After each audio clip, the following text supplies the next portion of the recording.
Mo. Larry, Curly Joe. Anyway, I have a baseball bat without barbed wire. Because that's just silly. It's unnecessary. It's unnecessary.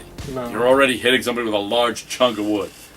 That just makes it so that later you can't do this shit and look cool because you just fucking hurt yourself. And now, tetanus. Tetanus. You know nobody's getting their tetanus shots in the middle of the zombie apocalypse. Although I suppose if you could give it to someone and then they die, when they become a zombie, they have lockjaw. And their chance of spreading the infection is minimalized. No, unnecessary is running electrical current through the barbed wire. That's unwieldy and not terribly possible in a world where all you have left are the batteries you can muster. Couldn't help but notice none of those motherfuckers thought to hit up a Home Depot and say, hey, let's put solar paneling on one of the houses. Oh, that's far too industrious for them, and you know it. Oh, let's build a wind turbine. According to the Facebook things, kids in like third world nations can design them, but no one in the zombie apocalypse can figure that shit out. Anyway, I have comical books to review.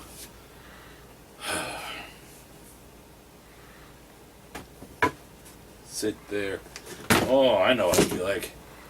This isn't me trying to cosplay a bad Negan. This is me trying to cosplay a bad mage. Yeah, remember Mage? Where Excalibur was a baseball bat? That was such a good book. You don't know. You don't know from Kevin Matchstick.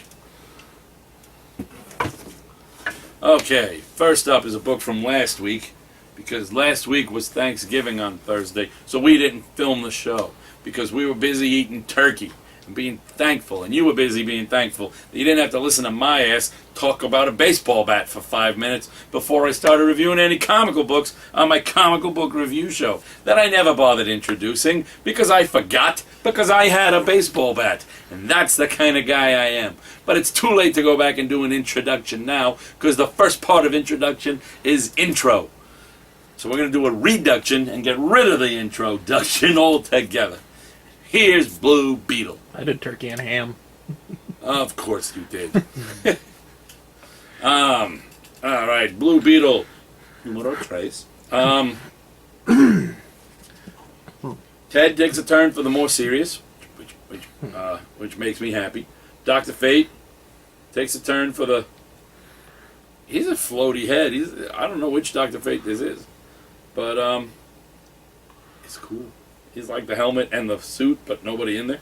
Nobody's home. And truly, there's some great work by Scott Collins in this. One of my favorite pages is, you guys, and you're so far away from me. The bottom of this page has these two beautiful panels of Ted and Jaime. Just the fact that I can even get that. I now live in a world where I can get Ted and Jaime sitting down across from each other. That's a beautiful thing. And who does the colors on this? Because let me tell you.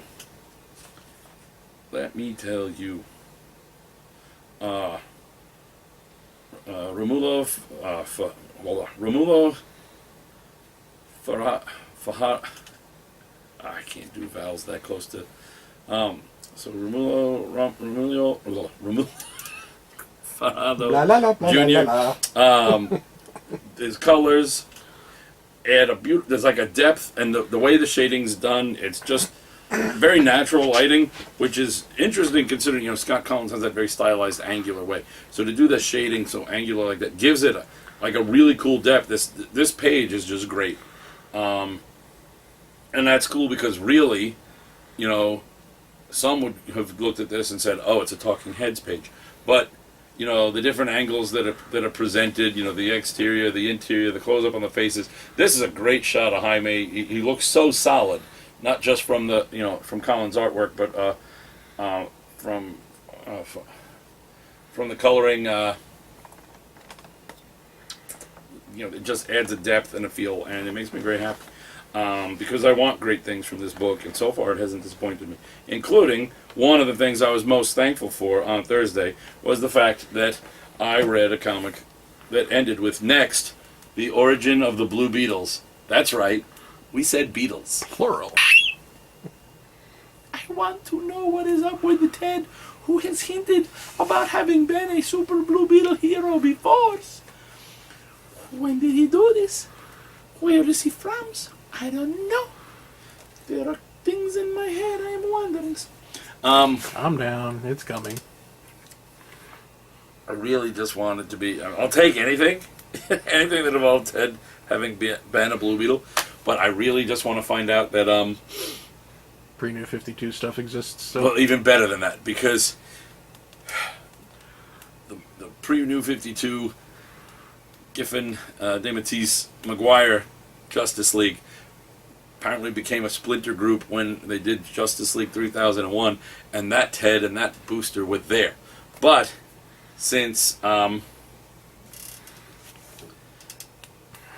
her face, Terry, one of the twins from Cadmus in the future, is here, I just want it to be the real Ted, having whatever, when all of that when everything was said and done and Rebirth started, I want it to be that Ted went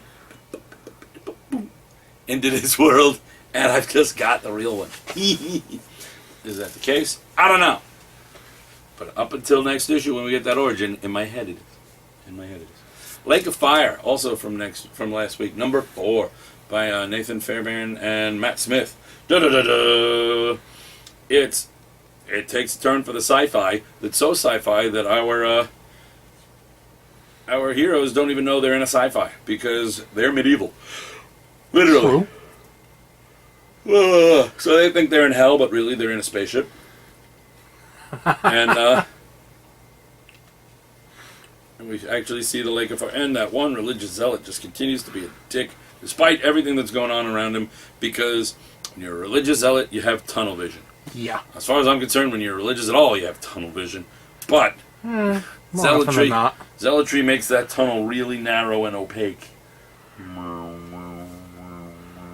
It's one of those one-way tunnels, because you can have tunnel vision and you can see cars going that way and cars going this way. But zealotry, cars can only go one way, folks. There ain't no coming back. There ain't no coming back. This is the really real world. There ain't no coming back. No such thing as a gregarious zealot. This continues to be great. I'm going to name a character that in something. The gregarious zealot. That's going to be his name. Gregarious Zealot.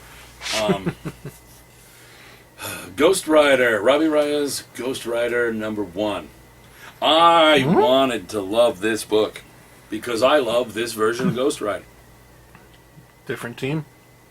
No, well, yes and no. It's the original writer creator is here.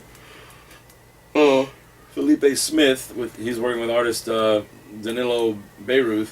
He also does a bonus story with original artist for the series, co-creator Chad Moore. That is a bit better, mostly because the art carries it. But and the art is I mean, there's some weird. Hulk's a little necky. Mostly what killed me on this was dialogue. It's this like oversized $4.99 comic for a #1 debut. Robbie's only in like part of it, and Ghost Rider's in even less. It really feels more like an annual than the launch of anything. Because it really doesn't launch anything. It just kind of tells you that there's something there ready to be launched. It's mostly a Hulk story. That this would have been a really good fill-in issue of Totally Awesome Hulk guest starring Ghost Rider. Guest starring Ghost Rider. But instead, although some of the dialogue still is kind of like those episodes of Indestructible where Daredevil showed up. But I really wanted to love it. I mean, I'll give it another couple issues because my faith is there, but this was... Trying? it wasn't. That's the problem. All the pieces are there, but it wasn't trying. It just kind of was like, Trying isn't difficult. Yeah. Other meaning. the new Avengers. It's a funeral for Bobby Sunspot, but he ain't dead. Okay. And this basically. New Avengers 18 basically does two things, and it does them well. Al Ewing does a great job of basically wrapping up the New Avengers and setting up U.S. Avengers. What do you want to call it? USA Avengers? I don't know. U.S. Avengers. Let's just go with U.S. Avengers. Got some great little cameos in here. Some decent character development for pretty much everybody, whether they're staying on board or leaving. Everybody gets a moment to shine, so that's really well done. The White Tigers, I guess Ewing's done playing with them for now, but it's left if he ever wants to go back to either of them, none of them, a new one of them, or if someone else wants to take them off the shelf. The toys have been put neatly back in the toy box, not broken beyond use. Selling line for me, Dr. Max Brashear, sometimes supervillain, son of the Blue Marvel. He's hanging with Power Man, the new Power Man, and he's like, "So, what's next?" And Power Man's like, Vic's like, I'm a little restless. He's like, I think I'm gonna go home. He's gonna go back to, take it back to the people I started out protecting, Spanish Harlem, New York City. I've been away too long, And he's like, and Brashear's like, "Cool, mind if I join you?" And he's like, "I've never tried being a full-on superhero before." He goes, "I even came up with the perfect code name." And he pulls his arm out, and his hand is glowing with lightning and some Kirby dots. And he goes, "Iron Fist." And the new Power Man looks at him and goes, "Fuck it." For the look on their faces alone. And Brashear's like, "Right?" So they just became the new Power Man and Iron Fist. Just makes me, for the soul burn, yeah, he's got all the little curse symbols. He's like, "Fuck it." For the look on their faces alone. Let's go to Spanish Harlem and call ourselves Power Man and Iron Fist. And let's see where that goes. So, I just want Danny to pummel him now. Saga. 38, Saga. 39? Saga. It's 40. Oh, Ignorant off by buffoon. one. I'm behind, damn it. Yes, the camera. That too. That your place is behind. Damn it, we've established I'm the fourth wall. Stop talking to it. You're like the fourth and fifth wall. You the house, son. Fourth Wall Street. Ooh, that'd be a good comic. Fourth Wall Street. That's where like all the money is for like that's where all the money is traded for like Stark Industries and. Actually, I like it. It's like the Kirby Financial Center. Yeah, the fourth wall. Oh, it could work. Work. This needs to happen. You need to make a pitch now. That was my pitch. Anybody out there listening? Let me know. Yeah, now somebody's gonna steal. Talk about creepiness. We find out that young Hazel and one of her little, I don't know, those weird meerkat friends of hers, for entertainment, they watch Prince Robot's creepy ass dreams play out on The monitor. on his monitor. It's just weird. They continue the fruitless search for Isabel. There's like a weird baby planet. I don't know what the hell's going on there. What? And then Like a planet that's a baby or a There's- planet full of babies? Okay. That's as weird as the one that hatched. there's it might even be, who knows. No, that hatches like a bird thing or something. Yeah. Some sort of creature. Alana has a conversation with her long thought vanquished enemy, the weird dark belly line that happens when you're pregnant. But all of a sudden, creepy and kind of rapey, Prince Robot comes in, high on the last of those, last of those drugs, comes in, and he's kind of creepy, kind of rapey, kind of suicide-y.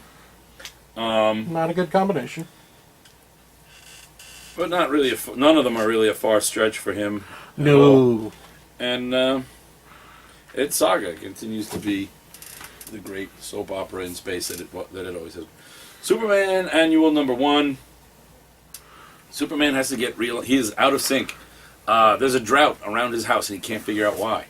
Swamp Thing shows up, and in a really cool, semi-surreal crossover, Swamp Thing's like, look, you absorb solar energy differently than the last Superman.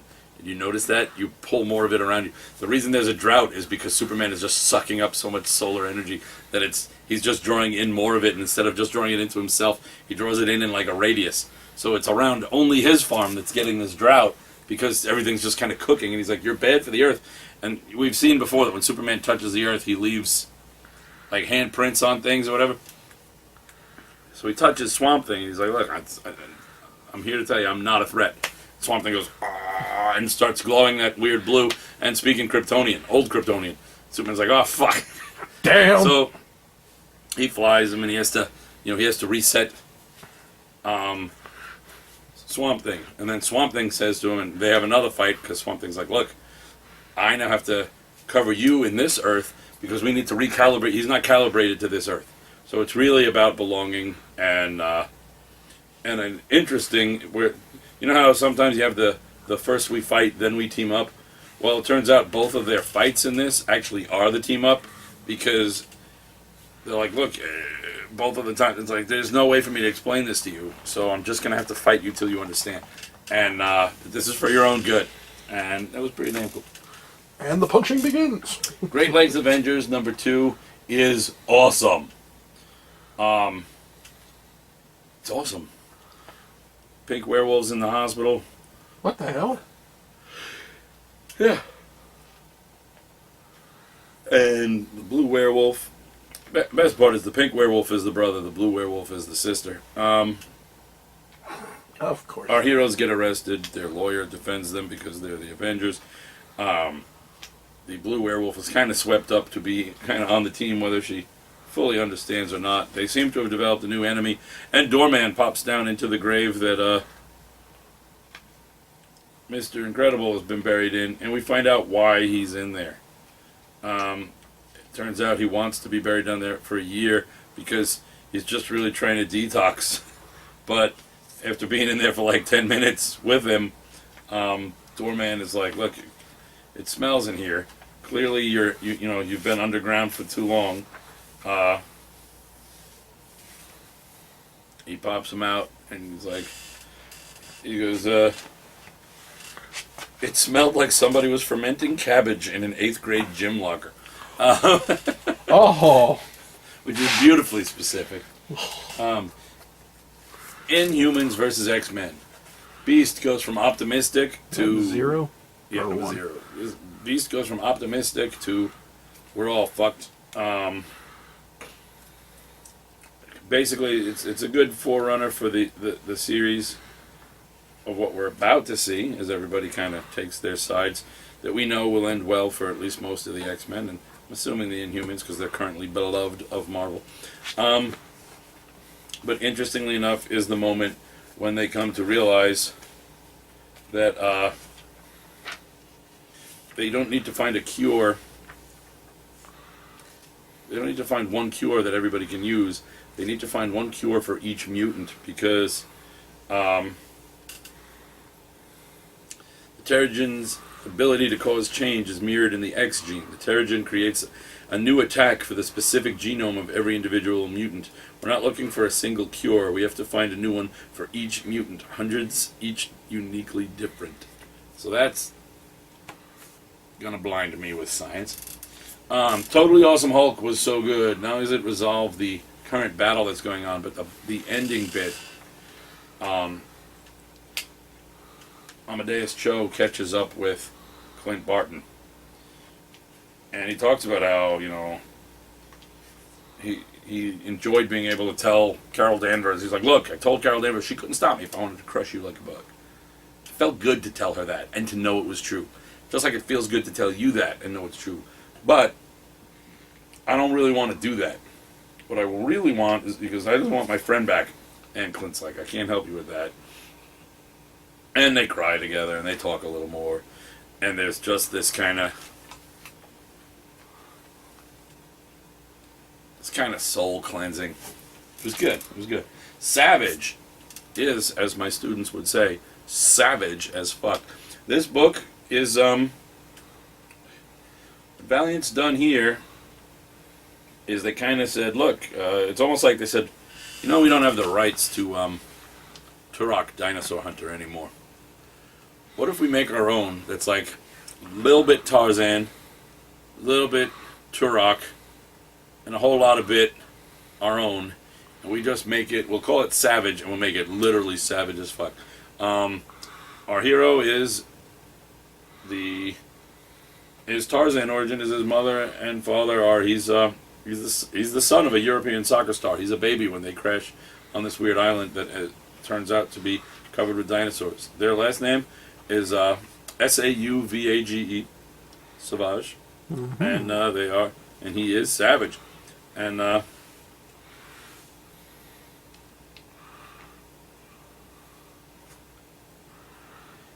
it's beautifully drawn. We got two sets of artists on here, so we got parts of it that are like painted dinosaur goodness, and then parts of it that are the origins in more traditional art del Komikibuko. It's beautiful, it's intense, and it's real. You really feel for, I mean, even though they're clearly richer and have a whole separate set of, you know, first world problems than most of us, you really can relate to his parents and their parts, and it gives a nice little, you know, understanding of the parts that you see with him.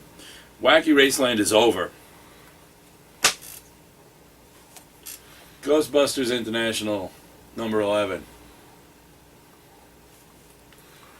It's over.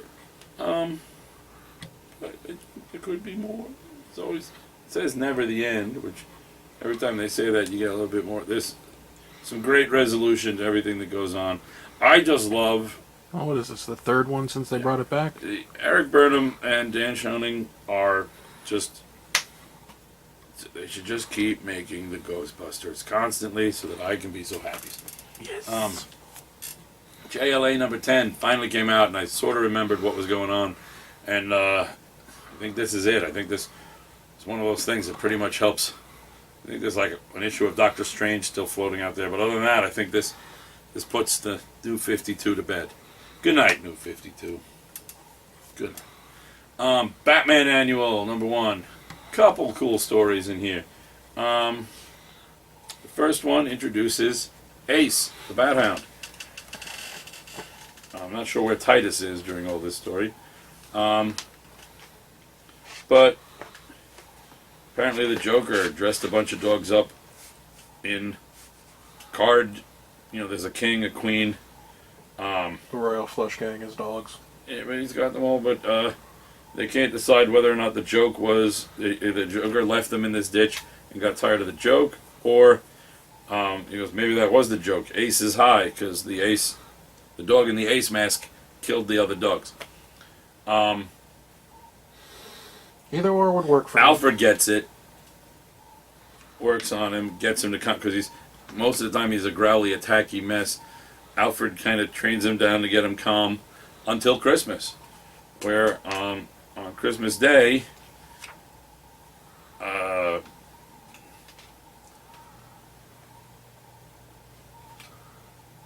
Bruce is sitting there, and Bruce had bought the traditional Ace the Bat Hound. He got the traditional Ace the Bat Hound mask for the dog. He's like, you get Bruce out of, Talk about an out of character for Bruce. You get him playing with the dog and saying, "Do you want to be a bat hound, boy? Yes, you do. Yes, you do." And then he's like, "Couldn't help but notice, Alfred. No gift from you this year. Wasn't I a good boy?" And Alfred's like, "No." No. He's like, and he walks away going, "World's greatest detective indeed." Because there's Bruce playing with this dog that Alfred's been training since September. And on Christmas Eve, Bruce is playing with the dog in a bat mask and telling Alfred, you didn't get me anything." And it's like, so I hope Ace stays on. Then we get a story.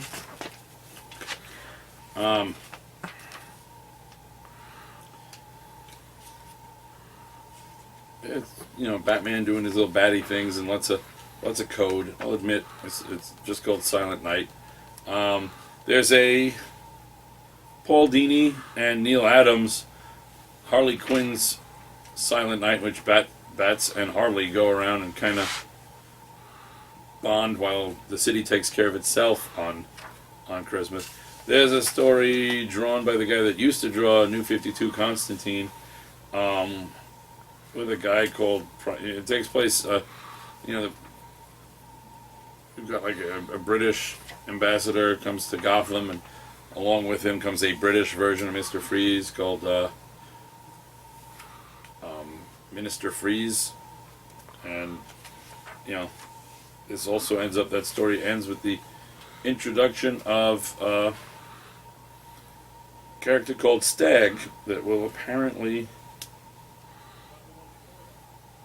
be coming around in 2017. We get an odd little story with a woman who gets out of Arkham. Couple of the stories were great. Couple of the stories didn't leave as huge an impact on me. Hodgepodge. But it's enough to get you through. Old Man Logan 14. Old Man Logan meets the Howling Commandos with all the monsters because Jubilee's gone missing, and it turns out Dracula has called all the vampires to him. So it's Wolverine and the Howling Commandos versus vampires. Also, Wolverine keeps telling the Howling Commandos, next person to call me Old Wolverine dies. Serenity! You can't take the sky from me, but if you're sneaky, you might be able to take River. Oh. Also, Jane is trying really hard to redeem himself because he feels bad for accidentally almost letting baby Emma die. Emmy? I think it's Emmy. Let's see. Generation Zero, number 4, is one of my favorite Valiant books right now. It's these... The kids are... They're all so dysfunctional. It's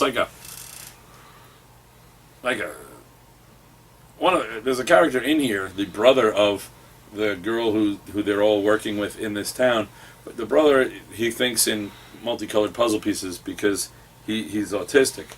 But really, he still ends up being somewhat higher functioning, at least socially, than most of the team of Generation Zero, because having been raised the way they were, it's like an entire team of godlike powered teenage kids who have no concept of social behavior.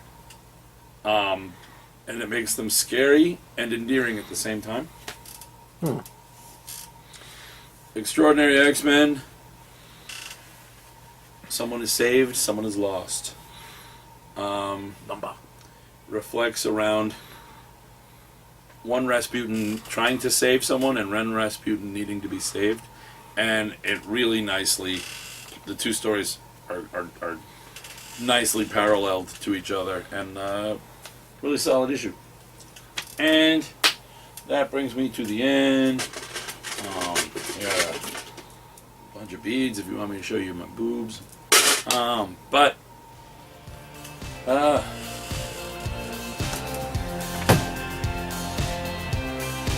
we're out.